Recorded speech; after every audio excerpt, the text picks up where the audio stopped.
Zdaj, moj namen je ne, da bi šli v kakšno zelo globoko matematiko. Govoril bomo o nekih zelo preprostih principih, ki povezujejo matematiko s financami. Bom pa poskusil vso to razpravo o finančni pismenosti postaviti v malo širši okvir.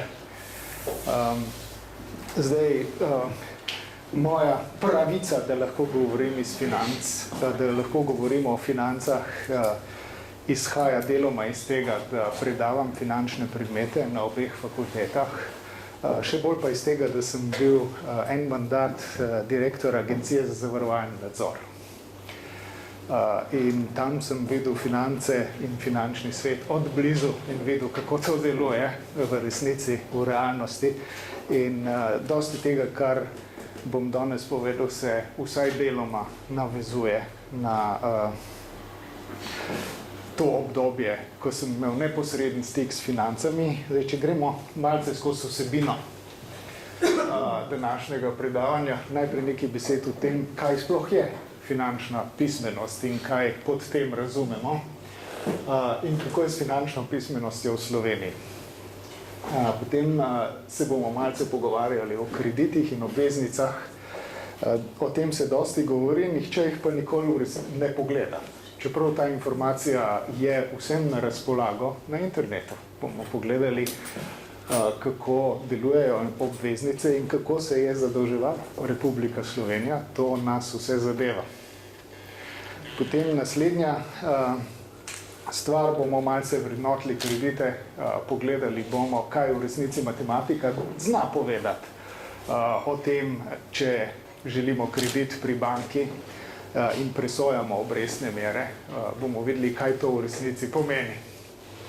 Takole, pa obveznice Republike Slovenije si bomo gledali primer in vam bom povedal, kako v resnici se obveznice Republike Slovenije plasira na mednarodnih trgih in kaj se potem z temi obveznicami dogaja. Na to bom navezal potem nekaj razprave o izvedenih vrednostnih papirjih. Izvedeni vrednostni papirji so prišli zaradi finančne krize na slab glas, ne zato, ker bi bilo samo po sebi kaj narobe z njimi, ampak zato, ker so bili zlorabljeni. Imajo pa tudi lahko zelo pozitivno vlogo in točno pri obveznicah Republike Slovenije v dolarjih imajo zelo pozitivno vlogo in bom poskusil vsaj tako v obrisih povedati, kako izvedeni vrednostni papirji funkcionirajo. Za konec pa še en zavarovalniški primer, ki je meni bolj blizu, nekaj besed o osnovni ideji zavarovalništva. Potem si bomo pogledali en primer določanja premij, da vidimo, kaj vse vstopa v to, ko se pogovarjamo o premijah. Pa dajmo začeti. Finančna pismenost ima zelo preprosto definicijo. To je razumevanje delovanja denarja. Lahko, da smo nastrojeni proti temu, da se o denarju govori, ampak vsi smo prej ali slej prisiljeni v to v realnem življenju. Denar je del vsakdanjega življenja in ga moramo tudi razumeti. Če pogledate tole zajetno poročilo, ki ga najdete na internetu, to je poročilo študija OECD o finančni pismenosti v, mislim, da 15 državah, med katerimi je tudi Slovenija.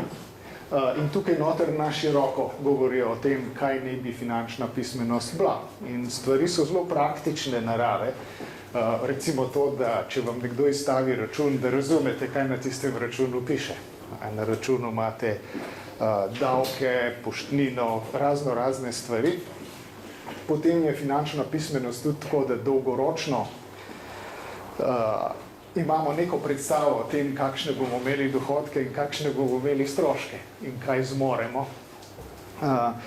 In večina običajnih ljudi to razume, ko greste pa gor na nivo države, pa to razumevanje kar zgine pogosto.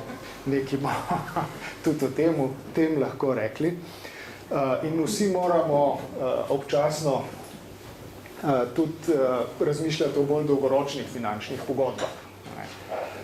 Dosti se nas je znašlo v preteklosti in dosti od vas se bo znašlo v prihodnosti pred odločitvijo, ali boste vzeli kredit za stanovanje. In to je dolgoročna odločitev, o kateri se je treba pogovarjati in o kateri je treba razmisliti.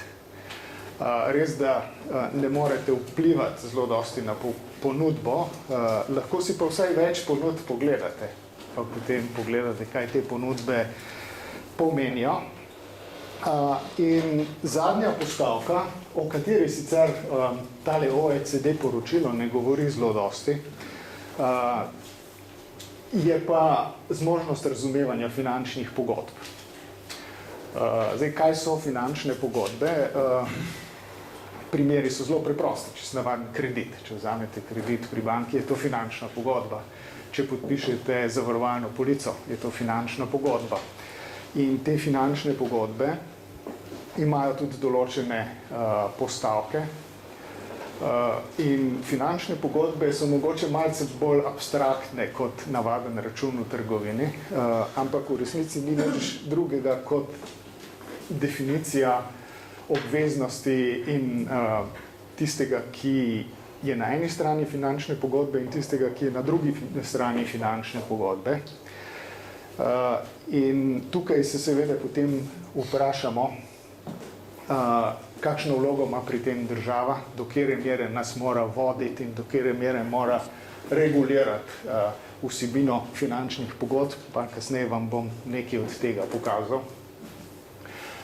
Zdaj, kar lahko rečemo v Sloveniji je, da finančnega opismenjevanja praktično ni, da bi bilo to v kakršnem koli predmetu v šoli upoštevano. Tole poročilo pravi samo o tem, da nekaj malega o denarju govorijo pri predmetu gospodinjstvo v osnovni šoli. Drugega pa ni, čeprav matematika, ki se pri tem uporablja, ni nedosegljiva.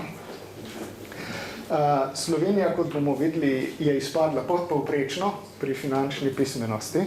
Čeprav zanimivo je izpadla pa nadpovprečno pri matematiki v isti starostni skupini otrok, tako da tukaj se bi bilo za vprašati, kako je s tem, ker finance pa matematika na prvi pogled zgleda, da bi bile blizu, pa vendar to zgleda, da ne pomaga, vsaj ne v Sloveniji. Zdaj, interpretacije več možnih, mogoče je izobraževanje pri matematiki nastavljeno malce preveč abstraktno v Sloveniji, kot da ni poudarjena povezava z realnim svetom.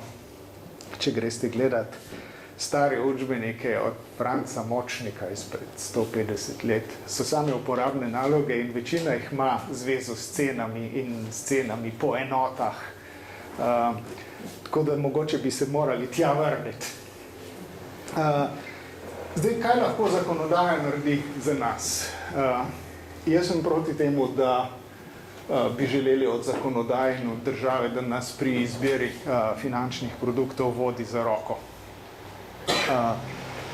Imel sem enkrat razgovor z dolgoletno predsednico Zveze potrošnikov Slovenije, na enem od teh zavarovalnih dogodkov, zavarovalni dnevi so vsakoletni dogodek v Sloveniji, in ona je postavila zahtevo, da bi morala Agencija za zavarovalni nadzor v resnici voditi ljudi za roko pri kupovanju zavarovalnih polic. In zraven je sedel nekdo, ki se piše Karel Van Hule, ki je bil takrat najvišji predstavnik za zavarovalništvo v Evropski komisiji in je zmajeval z glavo. In potem sem mi rekel, kako bi se počutili, če bi šli v trgovino, pa bi vas pri vrati tam čakal nek smehljajoč uradnik, pa vas pel v trgovino za rokco, pa bi rekel, ja, tega ne smete kupiti, to ima preveč maščobe, to je preveč slano, to ni zdravo za vas, to je rakotvorno. In pol je rekla, vred bi ga poslala, saj gor piše. In kakšna je razlika s finančnimi pogodbami? Saj gor piše, saj lahko pogledamo, če vam pokažem, kako je z... Tukaj je zakon, podzakonski akt, ki ga lahko najdete na spletni strani Agencije za zavarovalni nadzor in ta podzakonski akt zelo natančno popiše, kaj mora finančna pogodba, ki se reče zavarovalna polica, kaj mora vsebovati in tole je še kar dolgo. Če pogledate vse člene tega podzakonskega akta, je še kar dolg in zelo natančno določa, kaj vse mora na zavarovalni pogodbi pisati od finančnih tokov, izključitvenih klauzul, vse to ta podzakonski akt ureja na zelo podroben način, tako da nihče ne more reči, da ustreznih razkritij ni in slučajno sem tukaj še podpisan spodaj kot takratni predsednik strokovnega sveta, ki je podpisoval podzakonske akte. In tole država lahko poskrbi samo za ustrezne razkritja. To se pravi, da vas finančne inštitucije ne poskušajo zavajati oziroma ne poskušajo vam prikriti, kaj v resnici prodajajo. Več pa država v resnici ne sme narediti, zato ker je to v nasprotju z konceptom konkurenčnosti. Vi tudi ne morete imeti zakona, ki bi rekel, da slabih produktov pa samopostrežni ne smejo prodajati. Zmeraj boste imeli slabše in boljše. Kje potem potegnete črto? Nikjer. Poskrbeti morate za razkritja in v načelu je tako, da tisti, ki so slabi, jih potem trg sam izloči, če so razkritja ustrezna. To je filozofija. In če se vrnemo sem, če nadaljujemo takole. In zakonodaja ne more preprečiti kupovanja napačnih produktov. Vedno se bo zgodilo, da bo kdo kupil zavarovalno polico, ki je ne rabi. Zdaj, recimo nekaj časa smo imeli primere na Agenciji za zavarovalni nadzor, da so agenti prodajali življenjska zavarovanja ljudem starim 80 let. Zdaj, to je v resnici zloraba. Ni protizakonito, ne da se pa tega zakonsko preprečiti, ker ti ne moreš reči v zakonu, ti, ki si star 80 let, pa ne smeš kupiti pogodbe življenjskega zavarovanja. To se zakonsko ne sme in ne da. Takole. Zdaj, tle je en majhen izsek iz tele študije, res, da se slabo vidi, ampak tole študijo lahko potegnete z interneta. In Slovenija je tukaj nekje malce pod polovico, mogoče na vrhu prve tretjine, tako da finančna pismenost ni tako zelo dobra v Sloveniji. Mogoče, če koga zanima, si lahko na hitro pogledamo en primer vprašanj iz te študije. V študijo so bili vključeni študenti, pa 15 let stari otroci, ki so že potrošniki. In tudi zanje je finančna pismenost pomembna. In zdaj, če pogledamo tukaj nekje, sem si izbral eno vprašanje, da vam ga pokažem, da se vidi, kako tole zgleda. Kam sem ga zdaj dal? Mislim, da je to tle. Recimo, to je en primer vprašanja, ki je v resnici že netrivialno vprašanje iz financ. In odgovor ni popolnoma jasen, če pogledate, kaj to vprašanje pravi. Po evropski zakonodaji vi lahko imate pravico odplačevanja, predčasnega odplačevanja kredita. In kar pomeni, da če se izboljšajo razmere na trgu v vašo korist, lahko vzamete nov kredit, odplačate starega in potem odplačujete novega po nižji obrestni meri. Zdaj evropska zakonodaja tudi pravi, da stroški predčasnega, če vi želite predčasno odplačati kredit, stroški tega ne smejo presegati polovice stroškov odobritve kredita. tako da to vas do neke mere ščiti. Ampak še vedno je vprašanje, ali ne, ali presedlati ali ne presedlati. Ni vprašanje, na katerega se da čist enostavno odgovoriti. Vem, da pri Američanih je tako, da je ta tako imenovan refinancing zelo popularen, da oni preskakujejo z enega prezgodnega odplačevanja na drugega in gledajo, kaj se dogaja na trgu, ampak na koncu se večinoma izkaže, da če všteješ v to še vse stroške, da v resnici koristi ni. Potrošiš dosti časa in dosti pogajanja z raznimi bankami, ampak koristi večinoma ni bilo od tega. Razen v primeru, če grejo obrestne mere zelo drastično dol. Če ste vi vzeli recimo leta 2004 kredit na 30 let, takrat so bile obrestne mere tam okrog 5%, vemo zdaj, kakšne so. Tukaj bi pa bilo mogoče za pomisliti. In taka vprašanja so spraševali študente, samo tole. In nekaj malega matematike pomaga, da na tako vprašanje odgovorimo. Ker v resnici je to matematično vprašanje, pa dajmo iti pogledati malo, kako krediti funkcionirajo.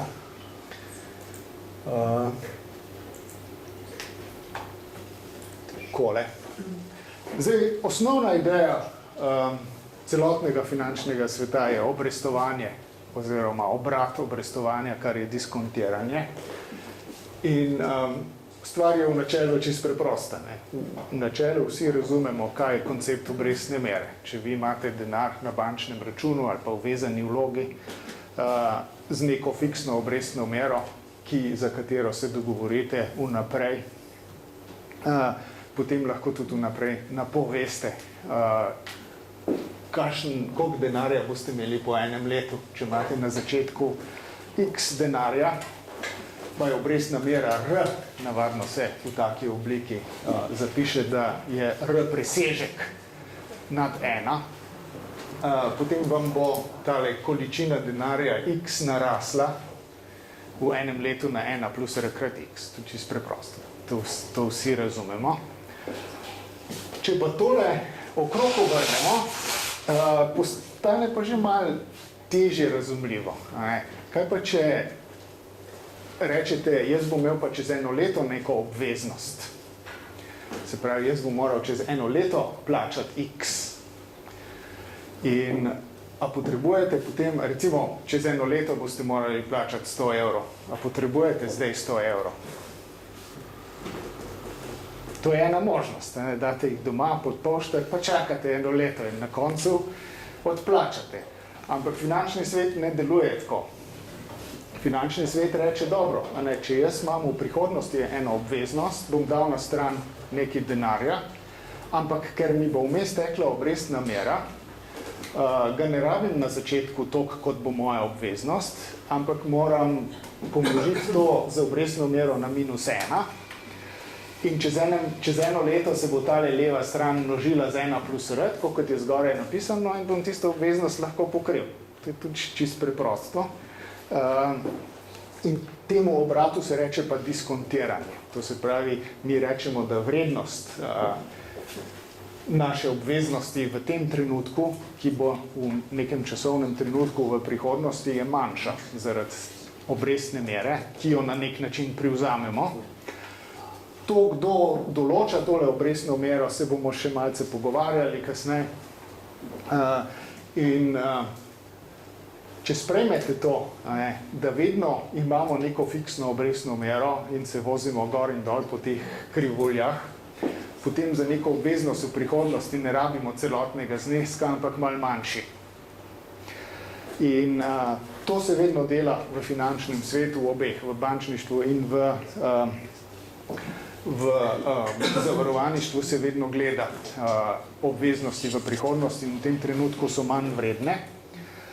In zdaj, če malce posplošimo tole in postanemo eno malenkost bolj matematični, teoretično si lahko predstavljate, da leto razdelite na n koso In potem vsakič, ko mine en kos leta, denar dvignete pa spet položite.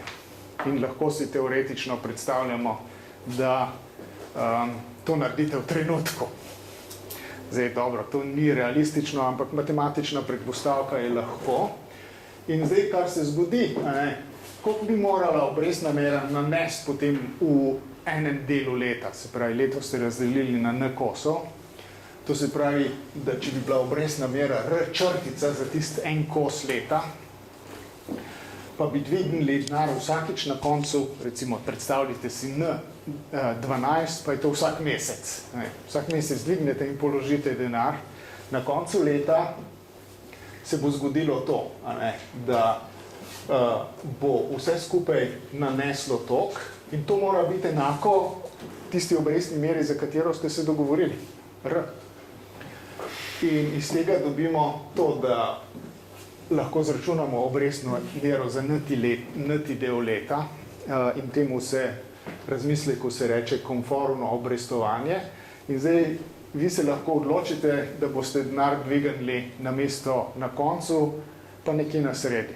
Recimo vsak mesec razmišljate ali ja, ne, pa se 8. mesec odločite, da boste denar dvignili z računa in toliko obresti se vam bo potem nateklo. To izhaja iz tega računa, ki smo ga naredili. Na kaj nas pa tole spominja? Tisti, ki ste matematiki, veste, da smo nekoč v svoji matematični izobrazbi morali definirati splošno potenco. To se pravi pozitivno realno število na neko potenco. In najprej smo to definirali za racionalna števila, to se pravi za ulomke, m deljeno z n.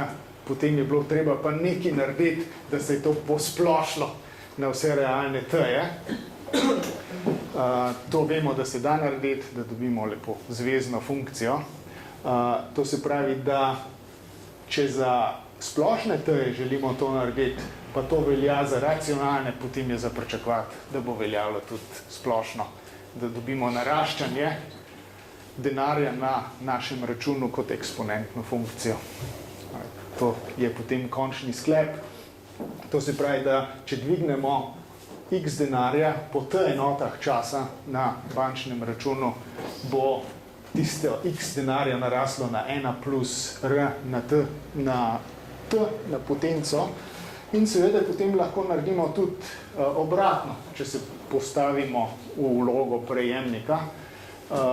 So pa plačila, ki jih bomo dobili v prihodnosti, manj vredna kot plačila, ki jih dobimo v tem trenutku. Kaj je vam več vredno, če vam rečem, dam vam 100 evrov zdaj ali pa dam vam 100 evrov čez 10 let? Mora biti razlika. In ta razlika se vsi strinjamo, da je realna in jo moramo pri našem razmišljanju upoštevati. Celo v islamski finančni industriji jo morajo upoštevati, čeprav ne priznajo obresti. Morajo potem na vse mogoče načine telovaditi, da to namesto, da rečejo obresti, rečejo neke management cost, pa upravljavska provizija, pa to, ampak v resnici govorijo o obrestih. To mi je razlagal nek predsednik uprave neke islamske zavarovalnice v Jordani, kako sta z nekim doktorjem prava razmišljala, kako bi združila zavarovalništvo in islamsko pravo in sta si potem zmislila to, ampak iz te časovne dimenzije denarja ne moremo uiti. Vsi se strinjamo, da nek prejemek v prihodnosti je manj vreden kot prejemek točno zdaj. In razmislek je točno tak, da moramo diskontirati pri neki obrestni meri, za katero se bomo sporazumeli z nasprotno stranko. In zdaj, če boste vi dobivali neka izplačila x1 do xn v prihodnosti, potem to pomeni v nekih trenutkih v prihodnosti, to pomeni, da vam je tisti tok plačil v prihodnosti, ki se mu v ekonomiji reče denarni tok, pač vreden malo manj. To je to, taka preprosta formula. Če imate veliki N plačil v prihodnosti, je tole zdaj sedanja vrednost in to je eden od fundamentalnih pojmov v financah, ki se uporablja povsod. In kdo določa obrestno mero za diskontiranje? To je vprašanje, ki na prvi pogled zgleda preprosto, pa ni. Obrestna mera se vsak dan spreminja in v resnici obrestno mero na koncu določa trg. Včasih je nekaj od tega predpisano, recimo definirane so oderuške obresti v zakonu, ve se, kdaj so obrestne mere previsoke. Potem veliko vlogo pri določanju obrestnih mer imajo tudi centralni bankirji. Ti so eni od velikih igralcev. V redkih primerih je pa obrestna mera vsaj do neke mere predpisana. Recimo imate produkte, kot je pokojninsko varčevanje pri pokojninskih družbah v Sloveniji in minimalen donos, se pravi minimalna obrestna mera je tam predpisana z zakonom, ampak tudi tista se spreminja. In spreminja se v skladu s tem, kar pravijo mednarodni finančni trgi. Mednarodni finančni trgi so tako močni, da se jim nihče ne more upirati. Takole. Zdaj pa pogledamo en konkreten primer. Recimo, da vzamete kredit v višini K pri obrestni meri R, ki jo banka uporablja interno za diskontiranje. In banka vam bo določila vaš obrok in bo rekla tako, vi boste plačevali obroke, ki so x-ni, vaš obrok bo x in prihodna sedanja vrednost vseh prihodnih izplačil mora biti enaka vrednosti kredita. Vse je v načelu. In to je čisto navadna linearna enačba. Tukaj je malce matematike in lahko tako izračunamo, kakšen je obrok našega kredita. Zdaj lahko gremo tole zračunati. En preprost primer. To sem jaz zaprogramiral. Ni nobena težava tega zaprogramirati. Rekel bom kredit. Pa vzemimo obrestno mero. Zdaj približno 0,025 je zdaj obrestna mera za kredite. Potem trajanje kredita, recimo 15 let, to je 180 mesecev, na 180 mesecev sem vse. Višina kredita, recimo 100 000 evrov, pa vam zračuna trajanje višino obroka, 665 evrov. To se pravi, to je obrok, ki ga boste plačevali za ta kredit in to je izračun tega, da razumemo, kaj pomeni diskontiranje, na vrhu tega je pa samo to, da rešimo čisto navadno linearno enačbo.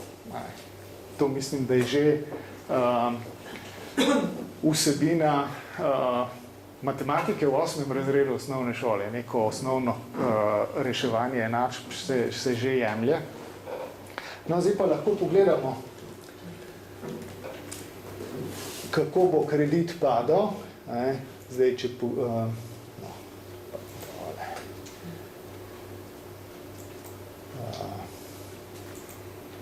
takole.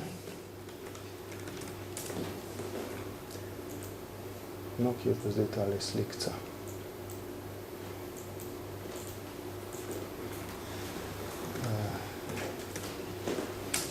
Ne vem, zakaj mi noče slikce pokazati. To je zmeran, kako češ kaj pokazati, ti moram še enkrat tole vtipkati, 0,025, trajanje 180, višina 100 000, takole, da vidimo.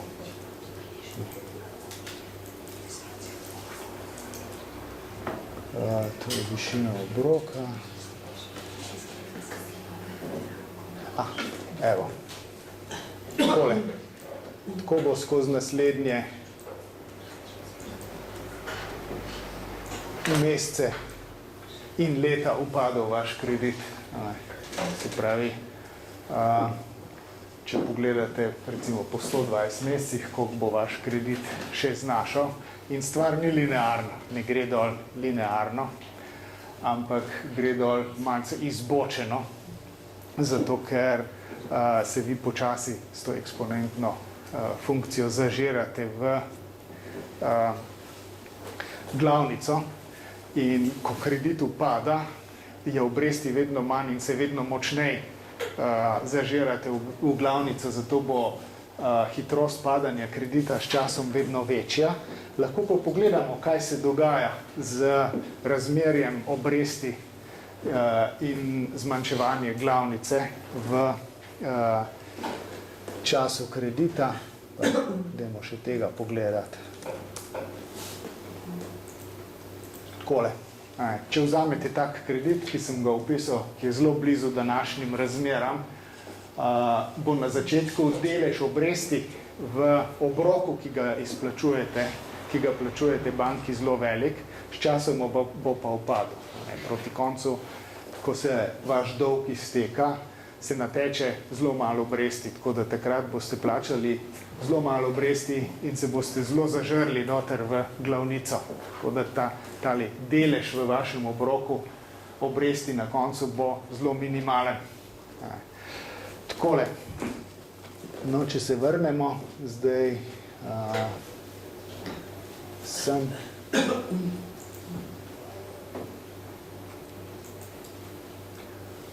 Takole. Zdaj, če hočete stanje dolga v vmesnih trenutkih, tle mi je malce ušlo, tle bi moralo pisati sedanja vrednost z indeksom N, se je nekje pri prenosu se je izgubil.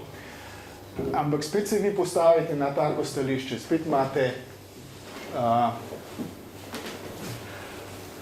diskontiranje, vi rečete, kaj pa če samo do netega meseca pogledam, kakšen bo moj dolg, ko bom odplačeval recimo kredit, ja?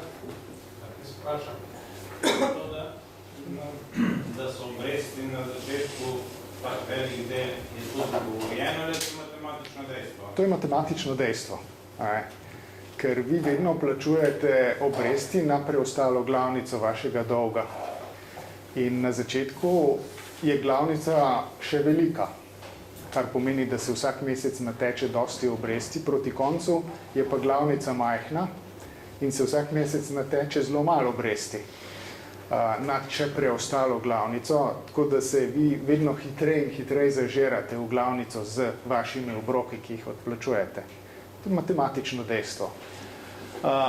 No in zdaj, tole diskontiranje, da se vozite sem in tja z sedanjo vrednostjo pa dejansko vrednostjo, je zelo preprosto. Glavnica po N korakih, po N izplačilih bo tole tukaj. In razmislek je matematičen. Ko bom jaz recimo do 120. meseca odplačal moje obroke in jih diskontiral, pa odštel od kredita, ki sem ga prijel, bom dobil sedanjo vrednost glavnice čez 120 mesecev. Se pravi, čez 10 let bo sedanja vrednost moje glavnice to, in če hočem pa dejansko vrednost, jo moram pa nazaj gor zapeljati po tej krivulji, pa dobim dejansko številko v evrih. To se pravi, ta čas, takrat mi bo lahko banka rekla, evo, to je še tvoja preostala glavnica. Tako da vi si lahko v vsakem trenutku iz vašega obroka, pa iz obrestne mere, ki jo imate v kreditni pogodbi, izračunate, koliko je še vaše glavnice. Na teh obvestilih, ki jih dobivamo od banke, oziroma jaz na srečo sem jih dobival, ni napisano, koliko je še vaša glavnica. Je napisan samo obrok, pa občasno boste dobili sporočilo, da ker se je pa Euribor spremenil, se je pa vaš obrok spremenil, to pa to. In zdaj tle je potem še izračun tega, kolikšen delež so obresti, oziroma obresti v vašem obroku, ki ste ga plačali. Obresti so enostavno obrok minus tisto, kar je zmanjšanje glavnice. ki jo pa znamo zračunati. In sliko, tisto modro-rdečo sliko, ki sem vam jo pokazal, smo pa že prej videli. No, zdaj gremo naprej. Recimo, da razumemo to diskontiranje, to vozakanje gor pa dol po eksponentni funkciji. Še ena stvar je tukaj. Banke vam zmeram še nekaj zraven zaračunajo. Nikoli ne rečejo, tle imaš kredit, ampak rečejo, so še stroški kredita, pa moraš se zavarovati, pa ne vem še, pa to in ono. In kar navadno morate narediti, je, da morate plačati neke stroške odobritve, potem morate pa še nekaj narediti v zvezi z zavarovanjem kredita. In možnosti tukaj je več, ali imate hipotekarni kredit in zelo pogosto v Sloveniji je to, da se morate zavarovati pri zavarovalnici. Kar je zelo nenavadno v svetu. Vsi tujci, ki so gledali slovenske zavarovalnice, so gledali to pa, tega pa mi ne delamo. To je bančno tveganje, ne se oni z njim ukvarjajo. In v Sloveniji je res zelo nenavadno. Vi se zavarujete in zavarovanje deluje tako, da če nekdo preneha plačevati v skladu za zavarovalno pogodbo, se pravi, vi nehate banki plačevati kredit, potem se sproži zavarovalna pogodba pri zavarovalnici in zavarovalnica takoj izplača celotno vsoto, preostalo vsoto kredita in potem se prenese s posebno pogodbo terjatev do tistega, ki ni plačeval kredita z banke na zavarovalnico. To je prenos tveganja z bančnega tveganja z bank na zavarovalnice. Zdaj lahko bi razpravljali o tem, ali to je prav, ali ni prav.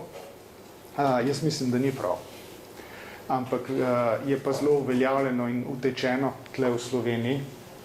Jaz mislim, da zavarovalnice ne bi smele sprejemati bančnih tveganj. Ampak jih. In zdaj lahko pogledamo, kaj se v tem primeru zgodi. Tukaj v tem primeru vi ne dobite celotnega kredita, ko računate, vaš obrok vam zračunajo, ampak vi ste vzeli kredit v višini K, ampak tega denarja v višini K ne boste dobili. Če vzamete kredit v višini 100.000 evrov, morate odšteti v načelu tisto, kar ste vprašali iz stroškov in kar je bila premija za zavarovanje. Se pravi, toliko denarja boste vi v resnici dobili.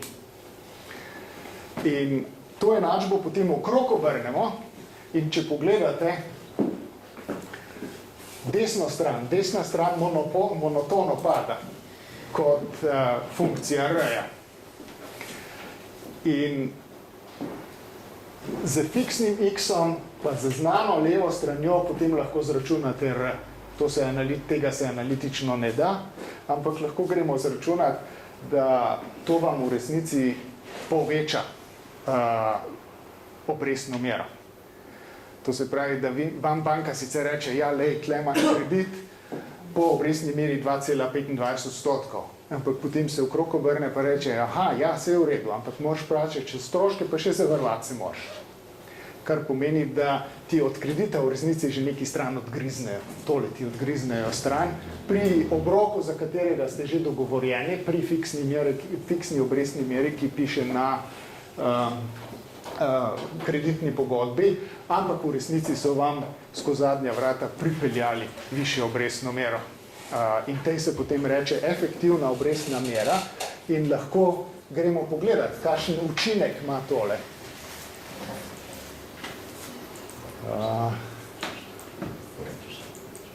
Zdaj, jaz sem kar z bisekcijo reševal te enačbe.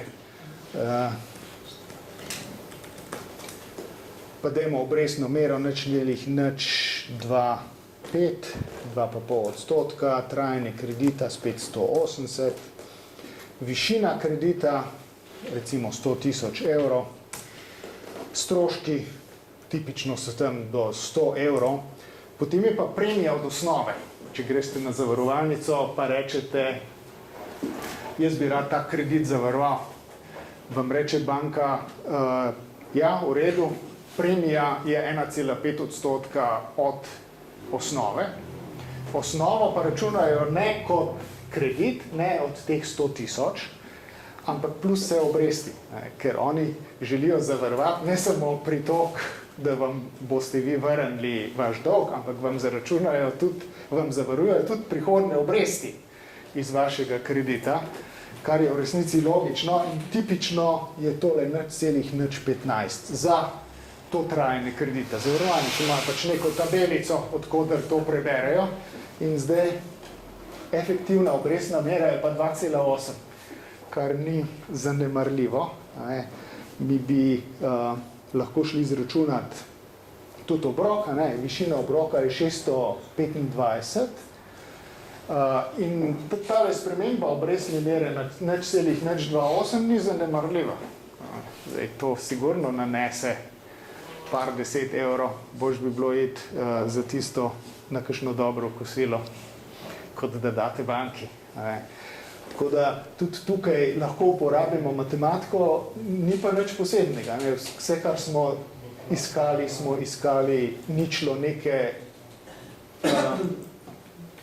neke funkcije, ki je monotono padajoča. Ničle funkcije znamo računati. V resnici ni nič posebnega. Takole, naslednja. Večina kreditov, stvari v realnem svetu so bolj zakomplicirane.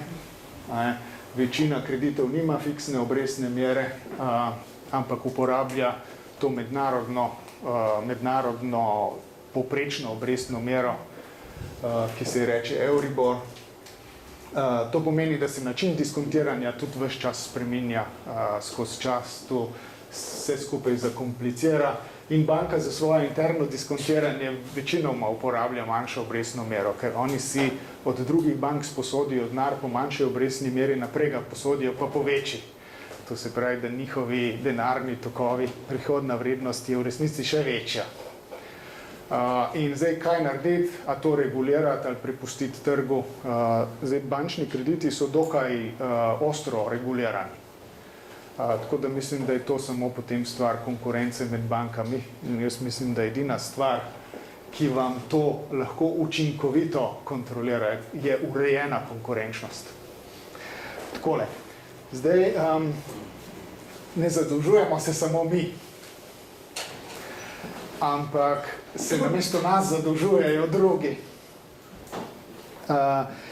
In v načelu, recimo država. Zdaj, kaj naredi država? Naredi to. Evo, poglejmo.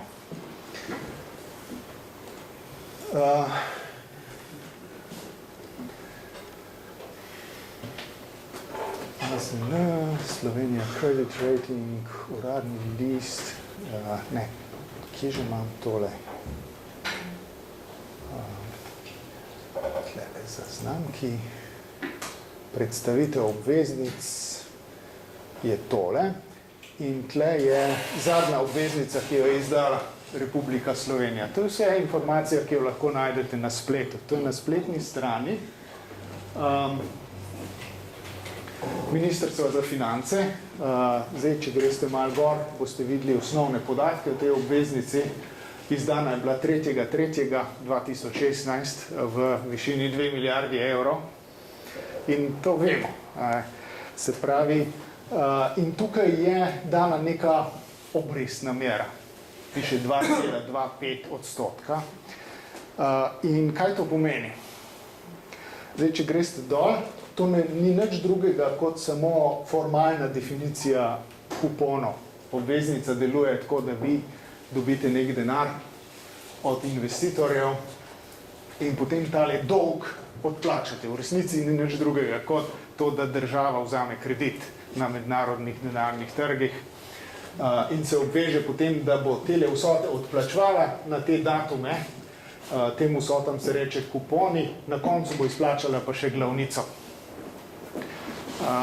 In zdaj, kako se to plasira na mednarodnih trgih, je dokaj komplicirano.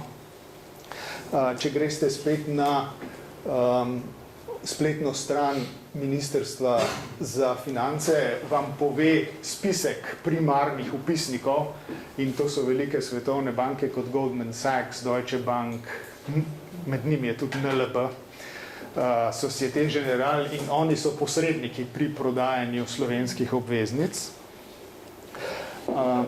In če se spomnite, pred 2 leti, pred 3 leti je s financami v Sloveniji zelo zaškripalo.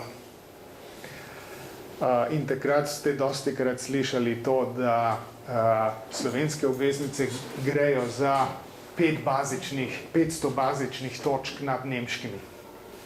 Zdaj, kaj točno to pomeni?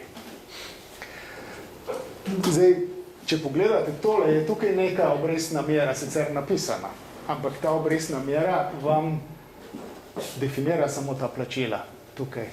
Ko enkrat te številke tle napišete, to lahko pozabite. In zdaj tu investitorji potem na to ne gledajo več kot na obveznico, ki ima napisano neko fiktivno obrestno mero, ampak gledajo to na denarni tok. Vi boste v prihodnosti dobivali od Republike Slovenije kot investitor nekaj izplačila.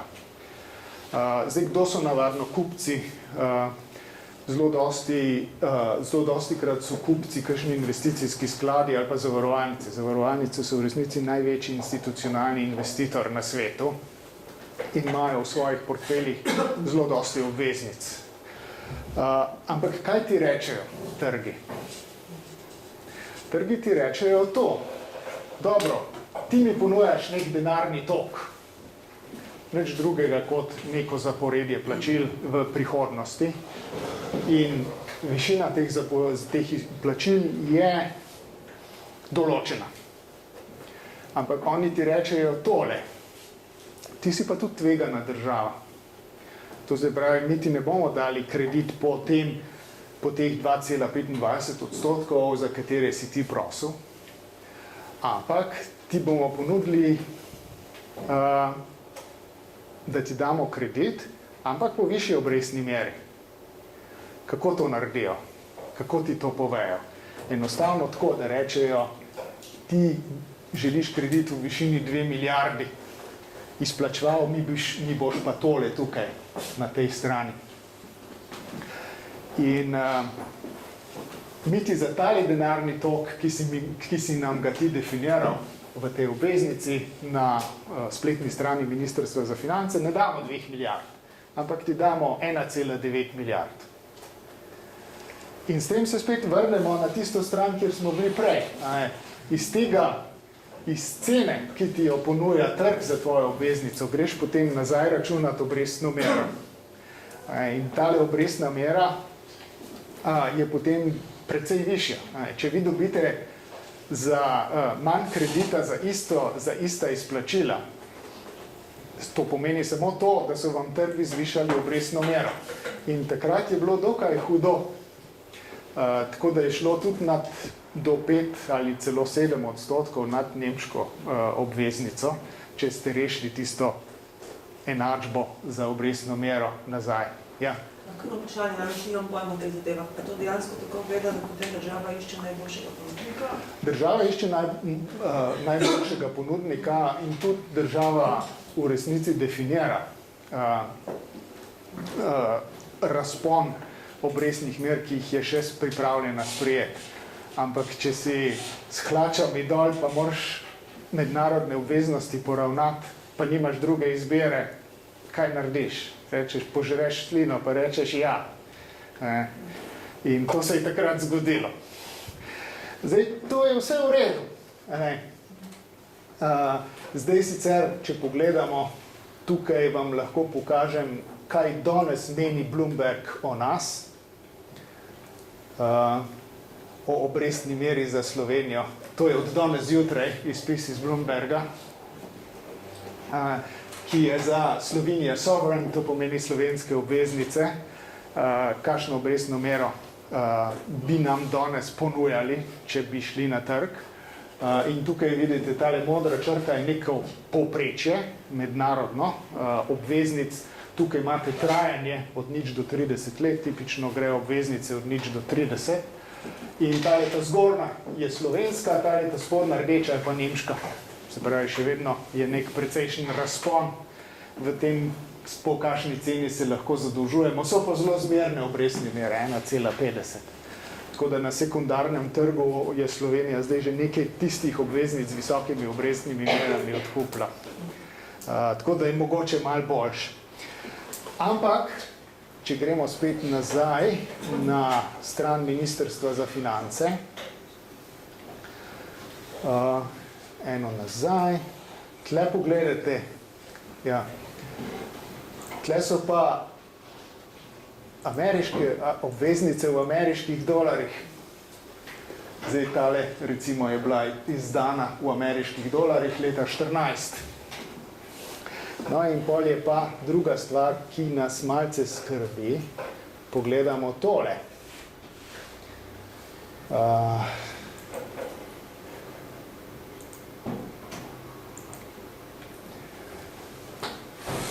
To je pa gibanje tečaja med evrom pa med dolarjem. Toliko evrov je treba za $1. Zdaj, od leta 14 je bil dolar tlele, zdaj pa dolar tle. Kaj pa zdaj? Zdaj mi rečemo, dobro, sej, za obrestno mero smo se zmenili, ampak obrestna mera pa razlike tiste 0,2%, kar zbledijo, če gledate, kaj se je pa z menjalnim tečajem. Veš, vi ste prodali obveznico ameriškim investitorjem in oni rečejo, ti mi moraš plačati v dolarjih tiste tvoje kupone in dobi jih, kjer jih češ. In zdaj ti imaš zaslužke v evrih, moraš plačevati v dolarjih, kam greš, zamenja denar. Ampak kaj pa zdaj? Zdaj na srečo ni tako črno, kot zgleda, ker obstajajo izvedeni vrednostni papiri, ki pa nam omogočajo, da tako tveganje na nek način kontroliramo. In izvedeni vrednostni papiri, kot sem rekel, so prišli na slab glas. Zaradi tega, ker so bili zlorabljeni. Imajo pa to čist legitimno uporabo, tako da če pogledate, kaj bi se v resnici zgodilo s sedanjo vrednostjo dolga v dolarjih, bi šel gor za 600 milijonov evrov. In to je več kot 2 leti proračunskega primanjkljaja.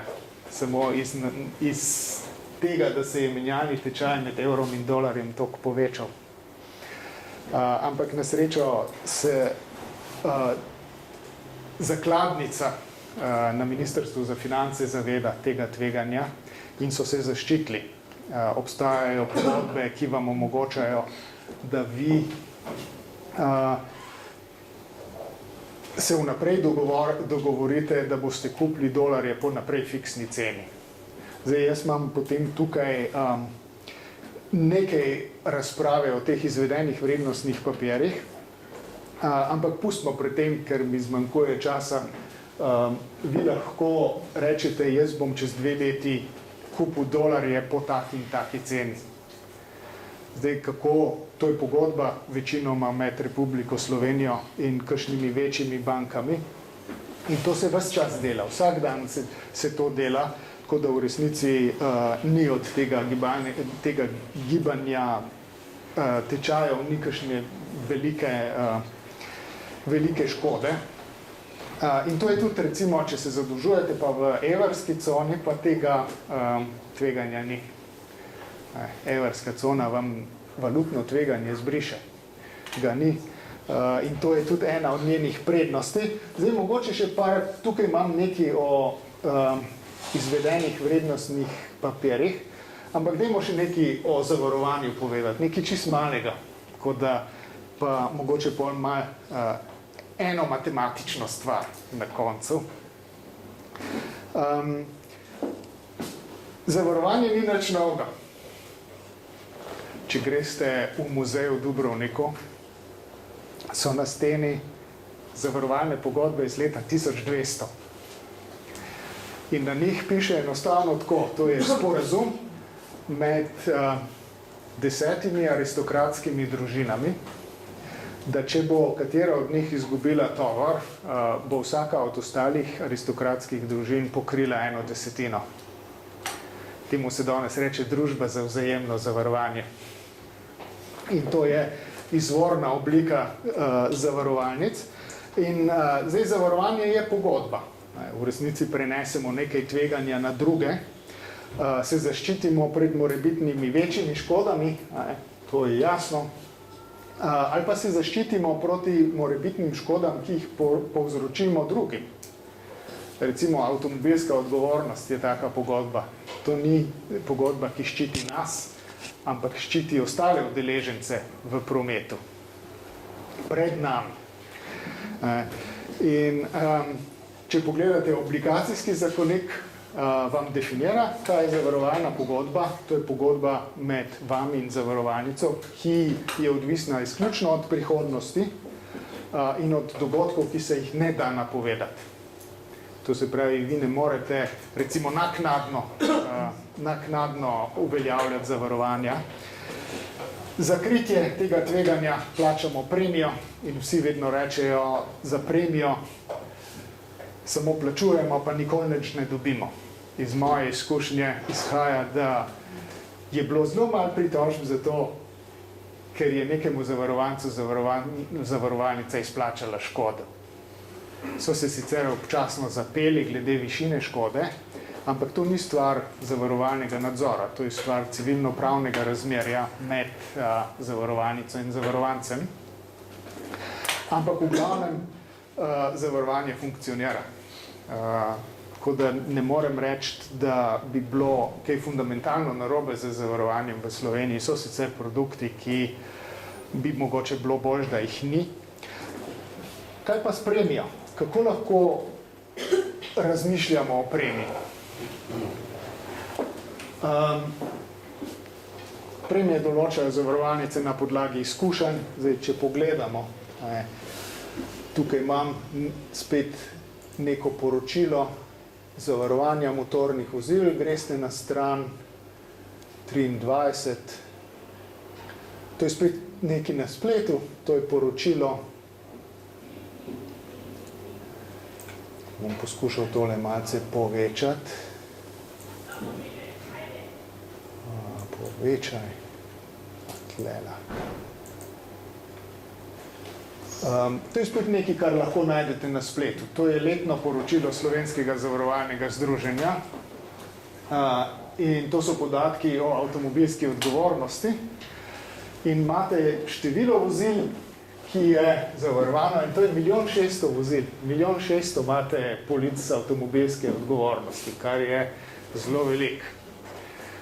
In število škod je tudi napisano, potem imate približno premijo, to so vse povprečne premije, oni v resnici ne smejo objavljati individualno premij, ampak če veste povprečno premijo, se boste lahko sami odločili na podlagi ponudbe.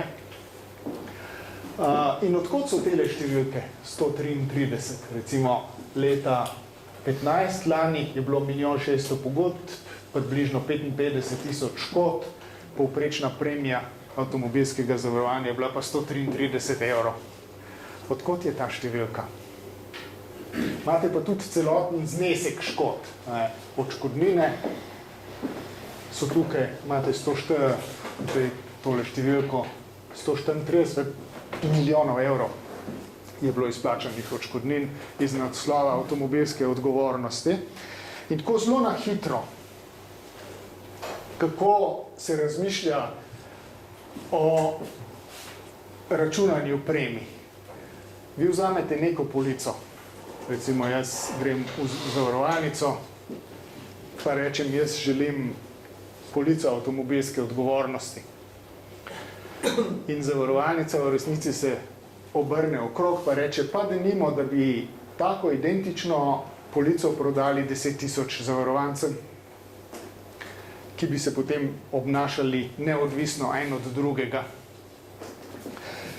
In če naredimo malce simulacije, je tako. Tukaj sem zdaj naredil eno simulacijo, kjer vi vzamete tipično porazdelitev škod, ki jo zavarovalnica ima, pa nikomur ne pokaže.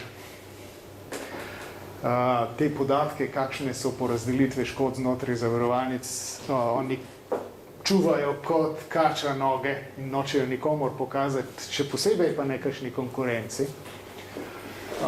Tudi tisti, ki so delali kakšne magisterije, so jih sicer naredili na realnih podatkih, ampak potem v samem doktoratu so morali pa tiste podatke popačiti. Tako da v tistem, kar je javno dostopno, ni bilo več za razbrati. In zdaj, kar sem jaz naredil, je to, da sem vzel 10.000 identičnih avtomobilskih polic in vsaka od njih bo zgenerirala neko škodo ali pa ne bo. Vzel sem tiste številke iz Slovenskega zavarovalnega združenja in sem izračunal, kaj se lahko zgodi, če 200.000 let zaporedoma 10.000 prodam popolnoma enako zavarovalno polico. In zgodi se tole.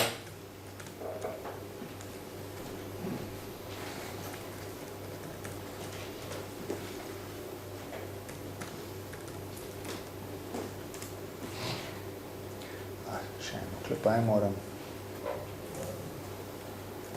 opraviti takole.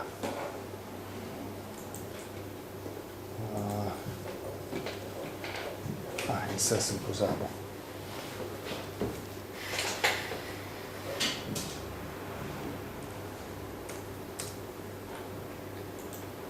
Takole.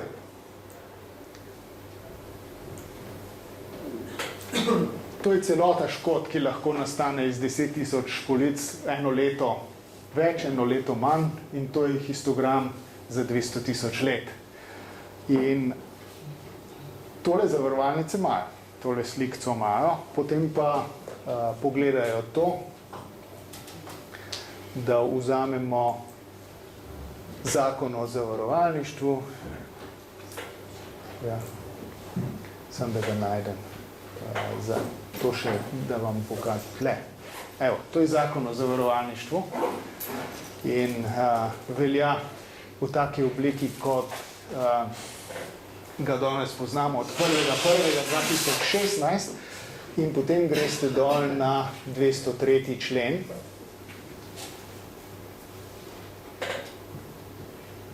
Takole.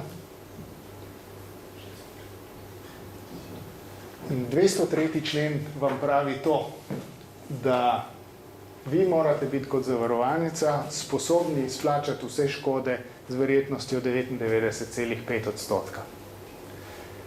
In to je še kar ostra zahteva, ki se jo morajo zdaj zavarovalnice držati. Odkot je prišla tale 99,5%, to je iz Evropske direktive. To je sporazum vseh zaenkrat 28 članic Evropske unije. In to je potem izhodišče za razmišljanje o premijah. In če se vrnemo na ta program, vi rečete takole. Če se je v 200.000 ponovitvah zgodilo tole, mora celota premij biti taka, da ostane 99,5% ploščine pod tole. In zdaj, če tole rečem, lahko potem zračunam, koliko moramo celotno premijo zaračunati.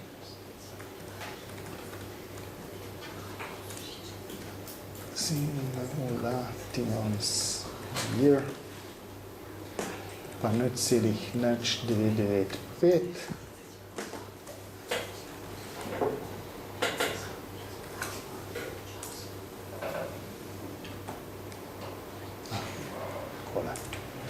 Evo, toliko morate vseh premij zaračunati, 10.000 zavarovancev, če to delimo zdaj z 10.000, je 168, kar je več kot tistih 133.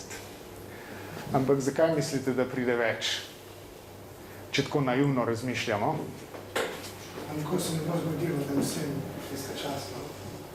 To, in zdaj, kar mi vemo, kar lahko predvidevamo, da bo kakšno leto malo boljše, kakšno leto manj slabše, in lahko zaračunamo povprečje po letih. Ni treba, to bi morali zaračunati, če bi res hoteli doseči brez dodatnega kapitala, tisto sigurnost, ki jo zahteva direktiva in posledično naša zakonodaja.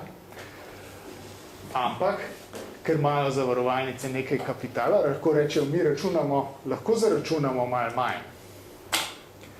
Lahko celo zaračunamo nekaj, kar je blizu povprečne škode. Ampak zato moramo imeti nekaj kapitala, da tista leta, ko bodo škode malo večje od premij, ki smo jih pobrali, lahko preživimo. Kakšno leto bo boljš, kakšno leto bo slabš. To se pravi, če imamo malce špeha, lahko gremo dosti nižji z premijami. Zdaj, kdo spet naj to ureja? Nekateri spet hočejo, da bi to urejala država. Povsod, kjer to ureja država, so bile težave, vključno s Slovenijo. 5 let je država določila premijo avtomobilske odgovornosti od 97 do 2002. Rezultat je bil, da je bil primanjkljaj iz naslova avtomobilskega zavarovanja večji kot enoletna celotna premija v tistih 5 letih.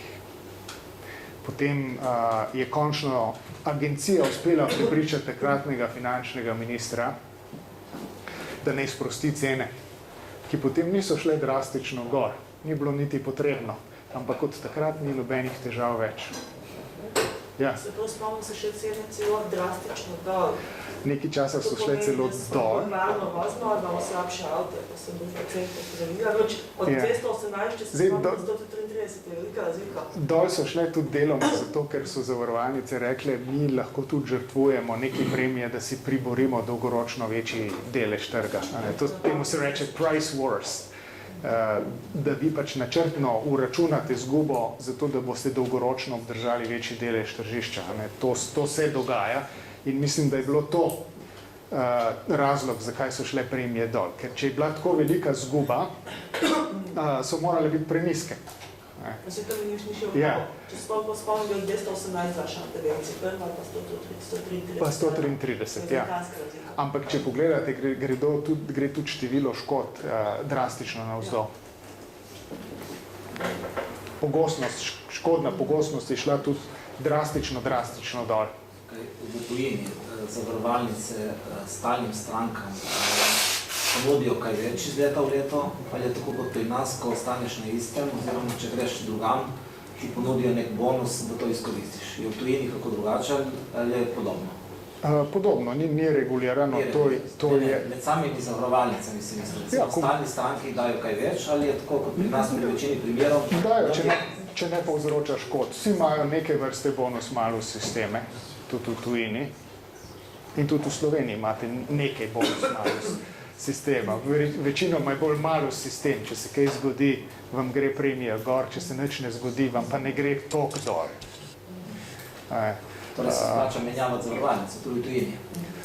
Se splača menjavati, je sicer treba pogledati, kaj točno vam ponuja pogodba, zato ker vi lahko potem tudi kakšno ugodnost zgubite, ki jo sicer imate za nižjo ceno. Ampak če sta pa primerljivi pogodbi, je pa zamenjati. Jaz mislim, da tukaj ni nobene sentimentalnosti in kakšne lojalnosti. Kakšni zavarovalnice res, da vam včasih v paketu ponujajo kaj, pa je potem eno zavarovanje znotraj paketa nižje. To je vse stvar odločitve vas. Mi država lahko regulira samo, kot sem prej povedal, razkritja, ki morajo biti pa čim bolj zanesljiva. Tako, jaz bom tle zaključil, ker sem šel že precej čez. Če ima kdo še kakšno vprašanje?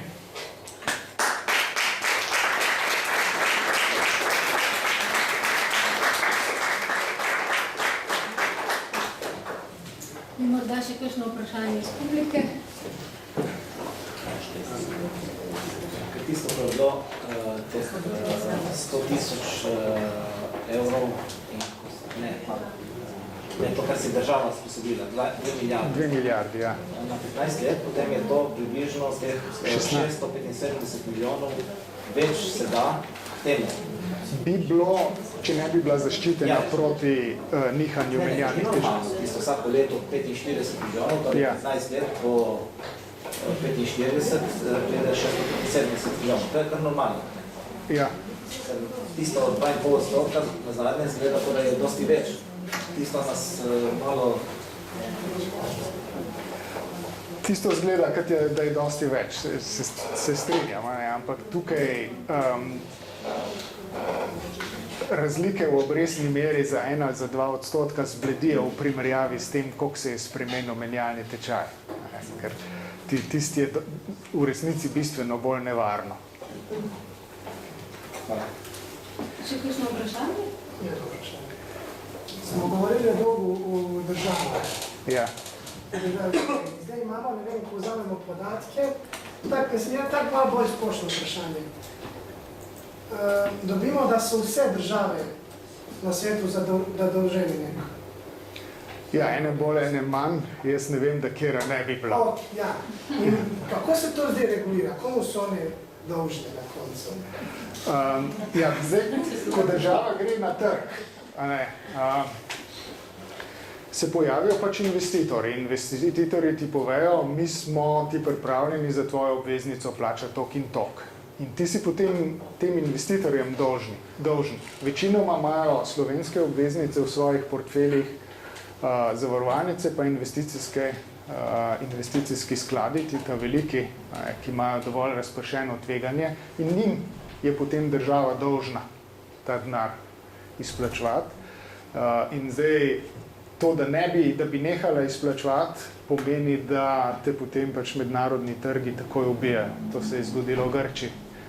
Sporočilo, ki so ga dali Grčiji, je tako, dobro, vi poskušate izdati obveznico s tem in tem denarnim tokom, ampak mi smo ti za obveznico, na kateri formalno piše 2 milijardi, pripravljeni dati 400 milijonov.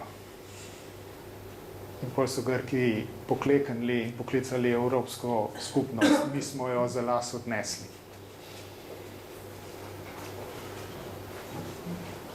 Ja? Še kakšno besedo izvedenih? Ja, tisti je precej dolgo. Zdaj, če je interes, bi enkrat posebej o tem naredil predavanje. Je precej dolga diskusija, malo sem narobe ocenil čas, ki ga imam danes na razpolago. Tako da to vam lahko ponudim v tem trenutku.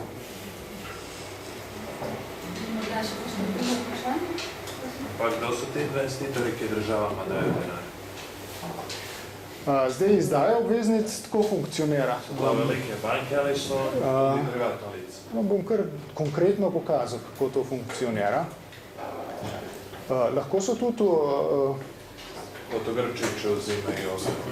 lahko so tudi fizične osebe. Nekaj časa je bilo v Sloveniji tako, da če si ti kupil obveznico iz primarne izdaje, se ti je to odštelo od davčne osnove. Tako da smo vsi takrat bili zainteresirani, da kakšno obveznico kupimo. Drugače je pa takole. Zdaj, če gremo spet na Ministrstvo za finance, da najdem, kje sem jaz to imel, nov zavihek.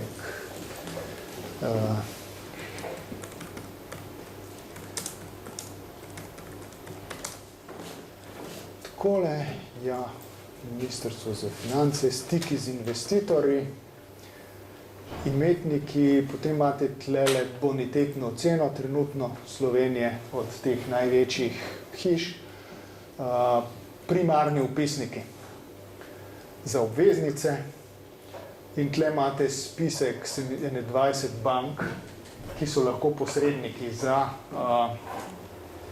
izdajo slovenskih obveznic. In kar se naredi je tako, da zakladnica ministrstva kontaktira te banke in reče, mi želimo izdati tako in tako obveznico in te banke potem to objavijo na finančnih trgih in se pač investitorji javijo in rečejo, mi smo pripravljeni kupiti toliko obveznic po taki in taki obrestni meri. To vam sporočijo s tem, da vam za 2 milijardi ponudijo malo več ali pa malo manj.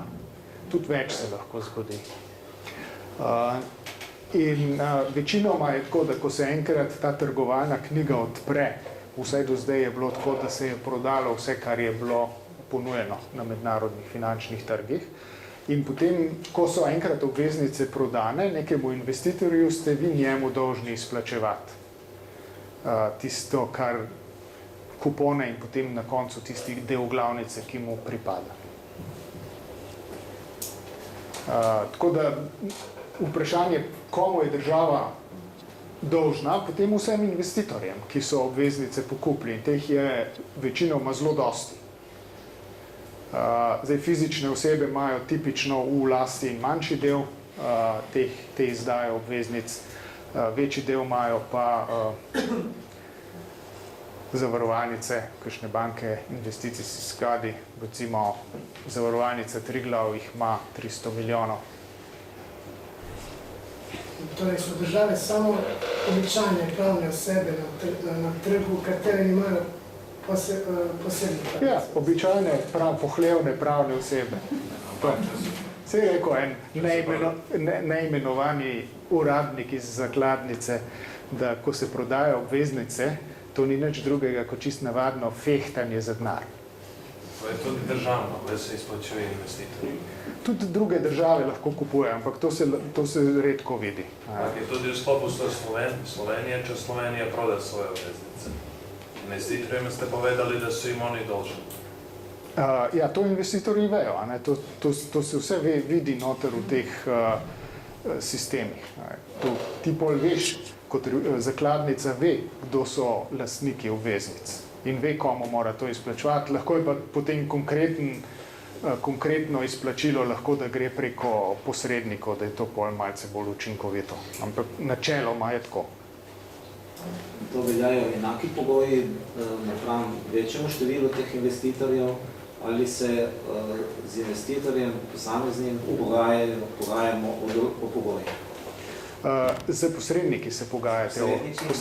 Posredniki, zakladnica posrednikom da neke meje, v katerih se lahko izdaja giblje, in potem, če se ne najde ugodnega trenutka ali pa če ponudba ni ustrezna, se lahko tudi prekine. Tako da se ne zadolžuje za vsako ceno. Ampak je pri različnih investitorjih različno, ali je recimo v danem trenutku v nekem preseku pri vseh recimo neka, ne vem, fiksna takšna obrestna mera, ali je pri enem 2,5, pri enem 2,7, pri enem 2,3? Ja, je lahko tudi različno? Lahko je različno, pač investitorji rečejo, mi ponujamo tok, pa vzemi ali pa ne.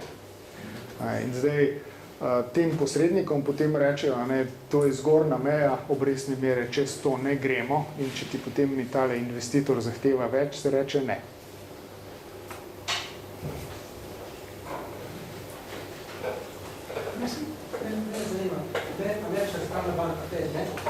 Američka centralna banka, oni dnevno imajo emisije milijarde dolarjev, posojajo bankam. Zanima, koliko tega denarja se vrne nazaj, koliko se ga zgubi in kljub temu se ga koliko zgubi, sploh nima nobene inflacije. To je bolj ekonomsko vprašanje. Ne vem, če znam točno odgovoriti. Zdaj, če pride do emisij, pa je hkrati ekonomska rast, potem ne vidim, da bi bil kakšen velik problem. Če pa ni ekonomske rasti, ali pa če je celo ekonomski upad, pa se v veliki meri denar pošilja v obtok, pride pa do visoke inflacije. To se je zgodilo v poznih 80-ih letih v pokojni Jugoslaviji. Ne vem dobrega odgovora na to vprašanje. To najbrž vpliva,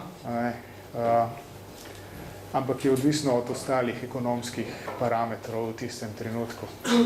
Jaz mislim, da je vedno več ljudi na svetu, vedno več ljudi dela, vedno več proizvodov in tudi potreba, da smo vedno večji količini dolarjev. Zato je mirna. Sicer zdaj tako, po teh zavarovalnih krogih se pogosto govori o morebitnih scenarijih, ki jim bodo zavarovalnice izpostavljene v prihodnosti, o tveganjih za zavarovalnice, tako srednjeročnih. In zmeraj bolj pogosto si sicer bolj tako šaljivo med vse te možne scenarije ušteva tudi default of the United States. To se pravi, da bi Združene države nehale plačevati dolg, ampak naš rojak Egon Zakrajšek, ki dela za ameriško centralno banko, je zelo visoko v hierarhiji, je rekel, da se to ne bo nikoli zgodilo, zato ker imajo svoj tiskalnik, ki ga mi nimamo več.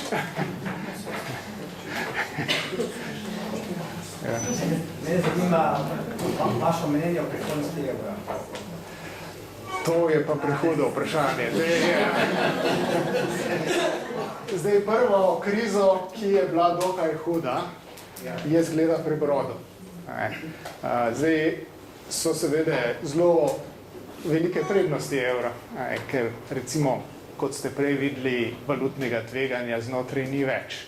Če ste vi zavarovalnica, pa imate obveznice različnih evrskih držav, vas to nič ne skrbi. Če imate pa ameriške, vas pa skrbi.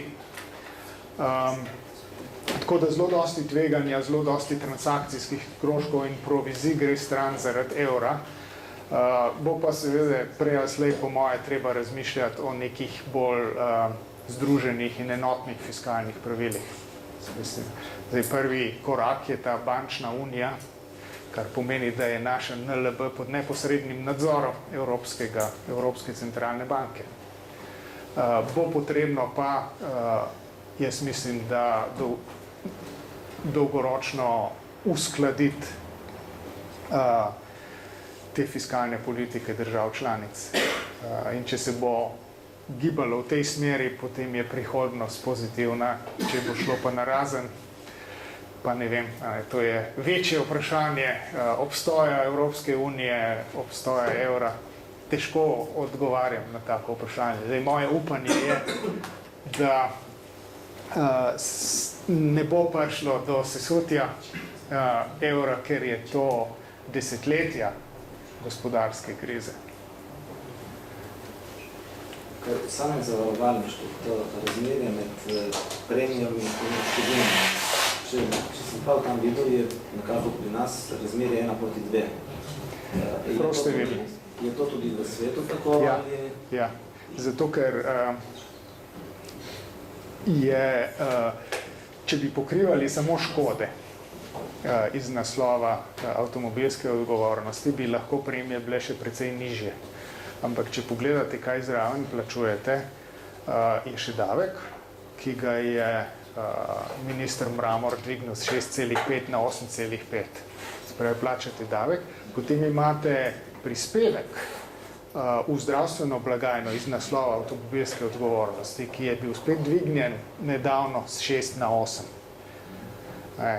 Tako da vi ne plačujete samo golega kritja škod, ampak se zraven prisesa še država na različne načine. Zdaj, statistike kažejo, da je recimo prispevek v zdravstveno blagajno iz naslova avtomobilske odgovornosti dosti prevelik. Da škode, medicinski stroški ali zdravstveni stroški, ki nastanejo iz naslova nesreč avtomobilskih, so bistveno manjši kot prihodek iz tega davka na avtomobilsko odgovornost. Tako da imate eno vrsto teh dodatkov in potem je tudi to, da imajo zavarovalnice stroške.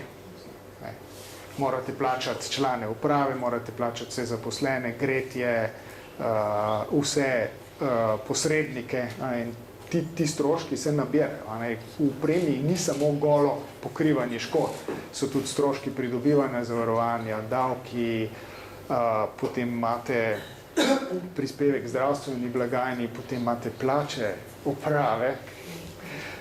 Vse to morate pokrivati iz premije.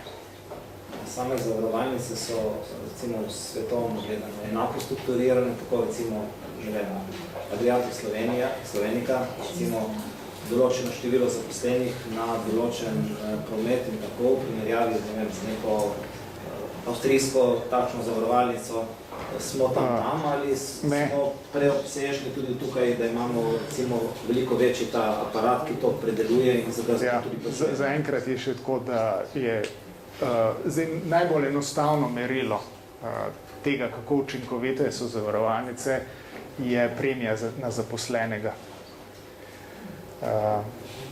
In pri tem smo recimo precej nižji od Avstrijcev. Tudi Avstrijcev, ki so v Sloveniji. Ne razumem. Vsaka zavarovalnica ima določeno število zaposlenih in zbere določeno vsoto premij. In vi lahko zračunate povprečje, koliko premije zbere v povprečju en zaposlen. Recimo Merkur zbere 300.000 evrov, Triglav pa 60.000. Sam naredite primerjavo. Zdaj, to so mogoče malo zastarele številke, ampak razlike v učinkovitosti so precej velike. Morda še kakšno vprašanje? Če ne, bi se pa zahvalili v predavatelju, z Marek Lender.